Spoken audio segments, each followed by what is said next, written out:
use of company time and resources requires good common sense and the ability to see the big picture. The best gauge for whether or not an outside activity or use of company resources is a conflict is to ask two questions: who primarily benefits and who pays for it? If the activity benefits you and the company is subsidizing it, then it's probably a conflict of interest. You have to be honest with yourself and be able to judge fairly what influences are compromising your good ethics at work. Here are some general guidelines for outside employment. First, the bottom line is this: personal business may not be done on company time. Any outside activity, such as second jobs or self-employment, must be completely separate from your company work. Second, your outside business cannot conflict or interfere with your regular responsibilities or duties. Customers and colleagues from your outside business should not contact you at work. Your sole responsibility at work is to give your full-time attention to your job. Third, you should not use company equipment or tools for your outside job, ever. Your second job may provide a conflict of interest if your time and company resources are subsidizing the activity. Fourth, you must not work for any company suppliers, contractors, customers, or competitors without prior full disclosure. Your part-time job must not aid a competitor in any way. Fifth, you cannot compete with any company product or service in any way. Sixth, you must be certain that information you use is not company proprietary information.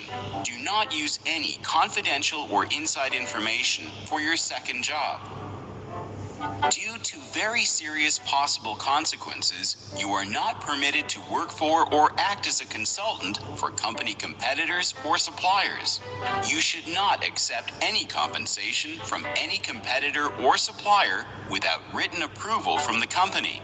Outside consulting, for either company contractors or as an independent consultant, can also pose a conflict of interest because such activities may compromise the company's intellectual property, trade secrets, or confidential information.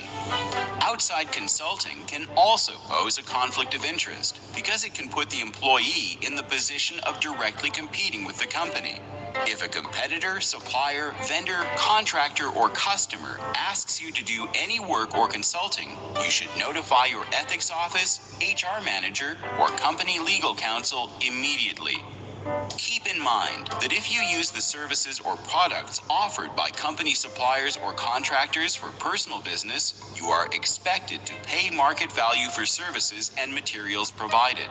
Be sure to disclose in advance this type of personal relationship to management. Here are some guidelines for using company time and resources. First, time is money. You are expected to devote 100% of your time at work to your employer. You should avoid using company time, resources, or other employee services for outside activities. Examples include making phone calls, using email and the internet, using company office equipment or photocopy machines, seeing your customers and clients while on company time, using a company car, truck, or work van, using company paper toner or small office supplies, using company property even after hours. Some activities may be permissible during lunches or breaks, but the company maintains the right to regulate or limit the activity as it sees fit. You should avoid engaging in any company business or transactions with a relative by blood or marriage, or with a firm where a relative is a principal officer or representative. Family members include your spouse, parents, siblings, children, and in-laws. A conflict of interest can be created when a family member works for a supplier, a customer, or a competitor, or if a family member has a significant financial interest in a supplier, customer, or competitor. Also be careful if a family member receives gifts or benefits offered by a supplier, customer, or competitor. If you suspect a conflict of interest, disclose the situation to your management.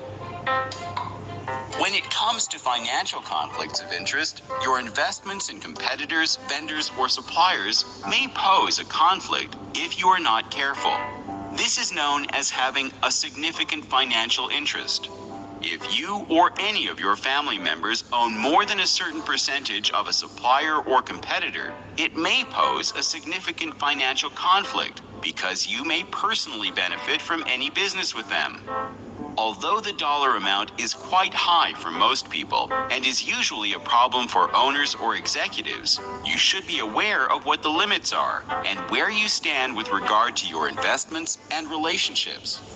Sometimes, your outside volunteer work or selling products to coworkers can cause a conflict of interest. In general, some forms of volunteer work may be done on company time if you seek approval from your supervisor. But keep in mind that the company is not under any obligation to subsidize your volunteer work, such as mileage, salary, or expenses, in any way. When it comes to selling products to coworkers, you should not promote products or services from your outside business to employees at your regular job during working hours. Examples include cosmetics, insurance, personal care products, plastic containers, food items, or multi-level marketing systems.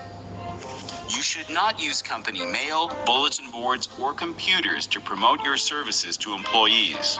Your company may make an exception for the occasional sale of products for charity, but you should ask for permission from management first. Examples of these sorts of charitable sales include cookies, candy, gift wrapping, or raffle tickets that support nonprofits, scouts, or children's sports teams.